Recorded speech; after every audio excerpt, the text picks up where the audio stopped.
So I'm going to start with your reading, and it's actually very simple. So I'm just going to explain as I go along, okay?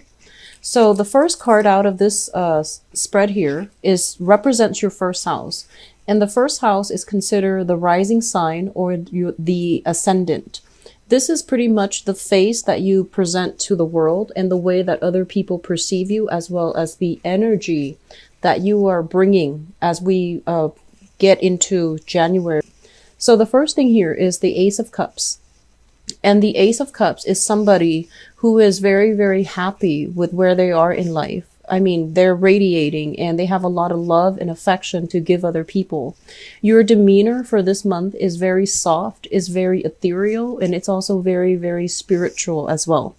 With this card, it basically means, like having a new love in your life, finding a purpose in life as well, and feeling very emotionally stable, emotionally sound. It's also the ace, so it represents, new beginnings when it comes to your emotional life. Okay, so I feel that you're coming into this month in a very optimistic, happy, and just feeling very loved and very cared for and very nurtured by other people. So this is a very great card to have starting out this year. So this is, set intentions for the rest of the year. This looks very positive. The second house deals with your money, your finances, as well as your value system. So the second house, we have the Six of Cups in the reverse position. So let's talk about your money situation, your finances, and income. The Six of Cups in the reverse position, for those of you who have children, first of all, there are a lot of expenditures being, spent on children. And it's neither good or bad. It's basically neutral. And I feel that, they're grown up very, very quickly. And there's a lot of I feel like, just a lot of costs associated with child rearing. And what I'm also feeling as well is a lot of you, if you're in a situation where you have been divorced, there is either, child support, a lot of money coming out towards children, and a lot of expenditures around the household as it relates to children. I do see pets as well for many of you, okay? So a lot of your time resources, especially your financial resources, are devoted towards taking care of children and finances. For those of you who do not have children, the Six of Cups in the reverse basically indicates a situation where some things have to change when it comes to your financial environment. How you make money, and where you're working, for example. So this is an emotional tie, and it's a tie that is, purely emotional, and it's no longer practical. So what that means is, as it relates to your work environment as well, there might be a situation where you have stayed past the expiration date for that job, where you have pretty much learned all the skills that you need to learn. And so you're not really progressing anymore. It's also a job where it feels almost as if there aren't opportunities to either rise up, climb that career ladder, or even like any type of vertical lateral movement. You can't really transfer out. You can't really get a pay increase and things like that. So I feel like you are capping out your income generating potential or your earning potential. So it's urging you to really re-examine how you're making money and whether or not you're still content, okay? Because I feel like a lot of people are staying in a work situation or earning money a specific way, and they're no longer happy. They're no longer feeling passionate about their work, and they're no longer finding it enjoyable. And more importantly, you are a sign that really, you have a very strong sense of intellectual curiosity. So you want to be in an environment where you feel challenged every day, and you feel like you can learn new things, and you can excel, and you can grow. So I feel like the way that you're making money, I feel that it might not be conducive for growth at this point. So some re-examination is needed in your finance sector. What I'm also getting as well is, if, this seems to me like a big card. So this is something, if it's not taken care of in January, it's going to revert back, like it's going to come back for re-examination. So take care of it early on in the year. Set the intention for the year to change this aspect, this area of your life, okay? So I'm doing this spread as a preventative measure. Whatever problem spots that show up, you want to take care of it early on. Otherwise, it will come back and it will, either worsen or it will demand attention, in a later part of the year. Okay.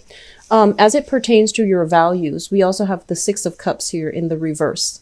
I feel like for some of you, especially for those of you who are a little bit younger, the Six of Cups is a childhood conditioning. And what it means is that your value system, for example, the things that you believe in, the things that you really stand up for, there is some sense of like family indoctrination. Okay. So it feels almost as if you might have been raised to believe a certain thing and then you've never questioned it because everyone around your environment believed it. And so this is a card that comes in to force you to re-examine as well. What are some of the things that, where are your values and are they still appropriate in the age and in the circumstance that you are right now? So whatever you grew up with, you need to re-examine it with a fine-tooth comb and you need to go through it and to see if it's really still appropriate for you and whether or not it is something that aligns with your values, your own personal values, or whether or not it's just something that, that you were just told to believe without much question. So a little bit of a inner work regarding, what do I believe in and where do I stand on a specific topic? That is going to be coming through for a re-examination all throughout this year as well. Okay. And we really want to think about, children in terms of like, what types of values do I want to pass down to my kids as well? And so you want to, it's not only re-examining this aspect of your life for yourself, but more so for like the people around you, the people that you love and the values that you want to pass on to them or to promote in your environment. All right.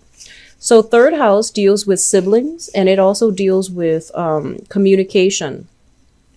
So this is another area that needs a lot of focus for the rest of this year as well. Communication with the moon in the reverse position. This is basically indicative of some type of, I want to say like covert, almost dishonest communication.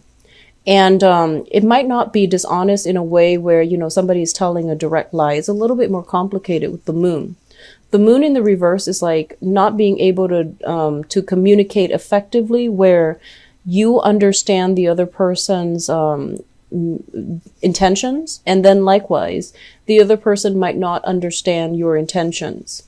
And with the moon, it triggers, emotions, feelings. And so what it basically says is that, you want to be very, very careful that you're communicating in a rational way rather than sparking off from an emotional reaction. So be very careful about reining in your energy because I feel like the energy that you're projecting it's very emotional. It's just like, that visceral, that gut instinct that you have where you feel like this is the way that it is because it feels right rather than being able to explain it in a logical, in a rational way why something is the way that it should be. So I feel like, being a little bit more, I guess, like systematic, organized with your thoughts, being a little bit more systematic. And I feel like, the moon represents Pisces. So it's a card about sympathy as well. In order to persuade other people to your point of view, I feel that you have to know your audience, right? And you also have to understand where they're coming from so that you can put yourself in their shoes and create an argument or, a discourse that will, I guess, like that will speak to their experience so that they can understand where you're coming from and they can feel, more in alignment with your own beliefs. So whenever you want to persuade somebody of something, know your audience, know who you're talking to, and being able to put yourself in their shoes so that you can convince them. That's going to be very important. I am getting a message here regarding some health issues. So I feel a lot of discussions about health, somebody else's health, and even a health of a sibling. So I do feel some communications and things like that coming through with a sibling regarding health issues, okay, with the moon card. In terms of your sibling, your home environment and your sibling. So siblings, you might have step siblings, you might have, siblings that are adopted, and some of you might be the only child. So let me just talk about people who actually have siblings first of all. The moon in the reverse might have been a situation where, somebody was vacant, like somebody was not there growing up. So you might have lived in different households and things like that, and then you come back together at a older age. So even though you're siblings, you feel like this sense of distance and this emotional estrangement from one another. And then likewise with blended families, step siblings, and, even adopted siblings, I feel that same type of energy where you might have like even grown up together, but for some reason there was that emotional estrangement and you couldn't, you don't have that normal sibling or that integrated sibling type of a relationship with your siblings. For others, especially those who are only child, the moon card can indicate a situation where you might have felt very, very lonely, almost as if you don't have a sounding board. You don't have another person to bounce ideas off of. And I feel as well, a lot of you who might have been only child grown up, I feel like imaginary friends, like having imaginary friends to take place, to create that sounding board so that you have somebody to bounce ideas off of, even though they might not be real. So I do see an element here about feeling a little bit lonely and isolated growing up, almost as if other people couldn't understand you. So you might be, you might have had siblings and you might have grown up with them in the same household. But overall, there's a sense of isolation and loneliness. So this is an area in your life that it's a little bit of a sore spot for you.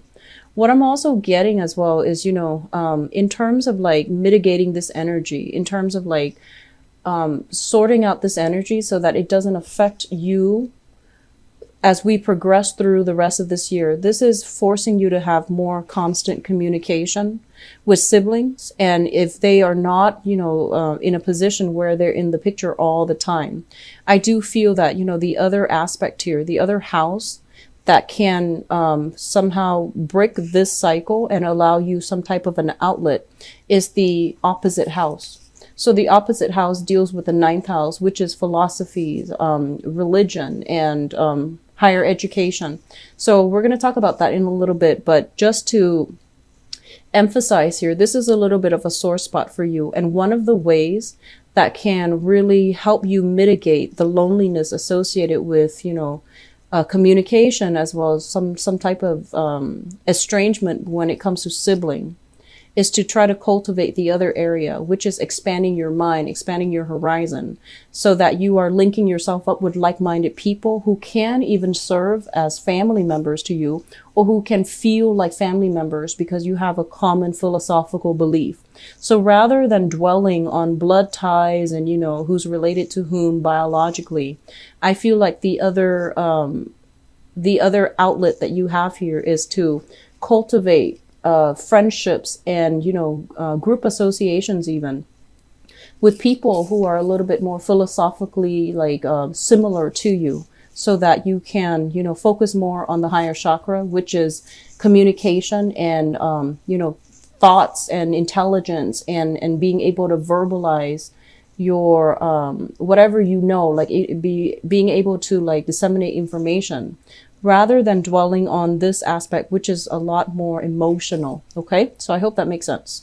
So the fourth house deals with your mother as well as the family environment. It's the family environment that you grew up in, as well as the family environment that you are hoping to create or have created for yourself. We do have the death card in the reverse position, and the death card in the reverse position is, a home environment as well that needs some type of change. Okay. So there's a lot of stagnant energy as we are proceeding into, at the beginning of your reading, there is already a lot of things here. I mean, we have some new things on the relationship front, but I do feel as well, there's a lot of stagnancy. There's stagnancy when it comes to money and income and work. There's a lot of stagnancy when it comes to the housing environment as well. I feel like first of all, let's talk about the house that you're in. The family that you're hoping to create for yourself. It just feels to me like it's incomplete. So there might have been some type of a upheaval that happened in the home environment recently. And it might have happened for the past 3 years because, you know, you went through that Saturn transit, that where it really shook up your world so that you can reassess some of the things that was not healthy or happy for you, okay, in your life. So some major upheavals have happened during that Saturn transit 3 years ago. And so what I feel happening here with the Death card is I feel that a lot of you want to break out, you want to relocate, but there are some binding elements, like, you know, sentimental ties to a specific family, to a specific home. And then for others of you, as it relates to the childhood home that you grew up in, the Death card basically means a lot of instability, a lot of like just, it's not a traditional type of a family with the Death in the reverse. It's basically like confusing ties. There might have been a lot of changes, like fluctuations in financial status of the parents, which, you know, affects like the lifestyle of the children. So, and there's also, I feel like shifting away to different areas, a lot of instability that came through that, it just didn't feel very stable. As it relates to the mother, the Death card in the reverse position is a woman that undergoes many, transformations throughout her life. Okay. But with the Death card in the reverse position as well, the reversals basically indicates a situation that needs to change, but somebody is not willing to change. So I feel like, you know, the mother might be plagued with making the same decisions, like, you know, dating the same types of people, or even feeling like very stagnant in her own life, but not making the necessary changes for herself. The Death card reverse as well, you know, this is your card. This is the card of Scorpio, as it, you know, the major arcana, the first few major arcana, it represents the zodiac sign. So this is the card of Scorpio. And when it shows up in the reverse position, it's basically saying something like there is a very strong emotional tie with the mother. And they're saying literally, you are a lot like, you are more like your mother than you think. And I feel like you actually can learn a lot from her decisions, like the way she lives her life, the patterns repeating in her life, as well as, you know, watching her life, how her life plays out. It's going to provide a lot of, I want to say like foreshadowing for things to come. And keep in mind, these are things that we can change. So don't look at it too fatalistically. So these are things that you can change. But I do feel there's an element here of, you know, having some type of a cyclical, almost like a karmic tie with the mother, where things that are happening in her life are going to, you're encountering similar energies through her life. Look into, you know, I feel like sometime for this month, there might be some health issues as it relates to your family members. Okay.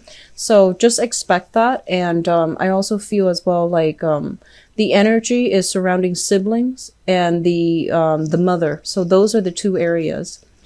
The next card here is the Tower, and this rules your 5th house.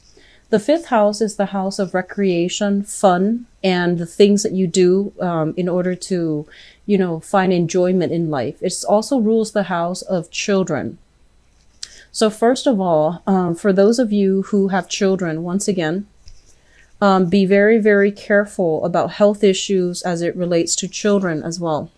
Keep a very vigilant eye on them, because I do sense some issues here. If they are younger, be careful about falls, fractures, and, you know, little accidents here and there. And then if they're like, you know, like around 13 to around 20 or so, be very careful about, I feel like some is reckless behaviors.